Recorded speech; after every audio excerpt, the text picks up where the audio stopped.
My Lords, I rise to support Amendment 79A in the name of my noble friend Lord Swire about the presumption in favour of burying cables as the default method. Now, he spoke of insanity, but I didn't think I was going mad, but I believed and agreed with every word he said, because burying cables not only is less visually intrusive, but storms notwithstanding, as we have seen in the Ukrainian conflict, surface infrastructure is more vulnerable to malign and military disruption. And I haven't seen any calculation anywhere that takes that national security angle into account, and that is an omission that should be corrected and would be if the noble Lord's amendment is accepted.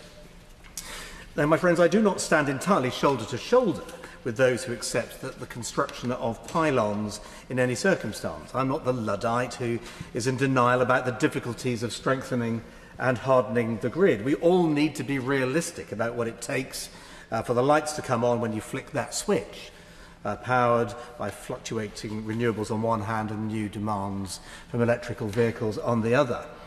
But that shouldn't give National Grid a right to be judge and jury in their own court and give them carte blanche to ride roughshod.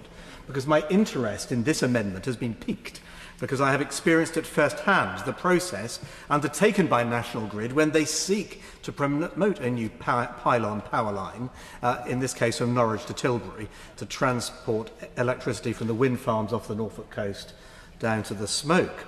At that time I was leader of the South Norfolk Council, an area to be bisected across its entire height by new HV power lines.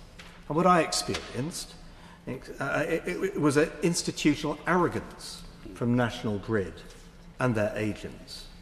They thought that a single consultation event offered at short notice on an afternoon in a remote village hall for an area the size of 400 square miles was sufficient. They had a boneheaded refusal to accept that burying was even an option, even just in part, across the picturesque Waveney Valley or across the Roydon Fen County Wildlife Reserve. They exhibited a steadfast refusal to demonstrate or explain why the option of providing a future-proof offshore ring main was even a possibility, connecting the infrastructure that used to serve the redundant Bradwell power station.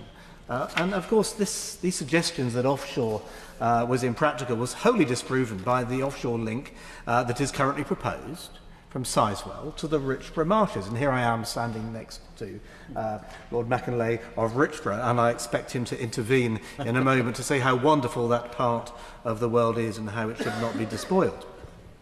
But further, National Grid had unevidenced assertions relating to the unaffordability of burying, as opposed with the overlines, without either explaining or quantifying the quantum of those extra costs, either for the whole line or just perimeter, or per kilometre.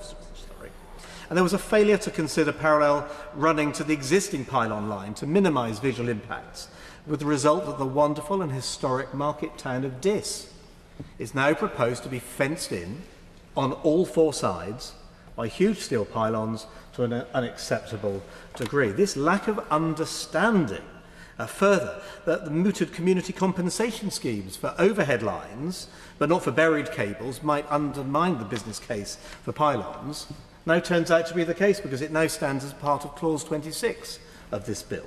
Look, there were other questions to answer which I will not detain you with. Now, of course, there may have been good reasons why the grid might be right on all the points I mentioned, though I struggle to see how. But, my lords, with friends like these, who needs enemies? National Grid has gone out of its way to pick fights rather than bringing people together.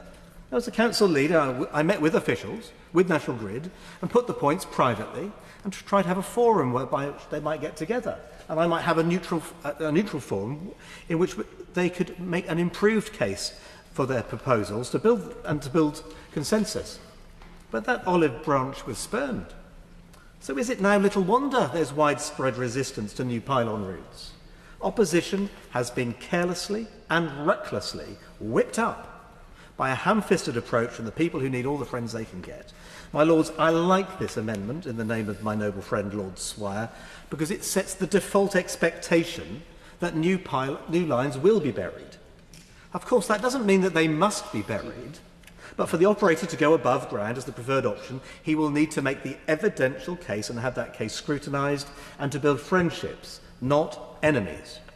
And that's a much better approach and balance of power, literally, between the parties than the regrettable and aggravating behaviours that we have seen thus far, where the lazy overhead option is chosen and everybody else be damned.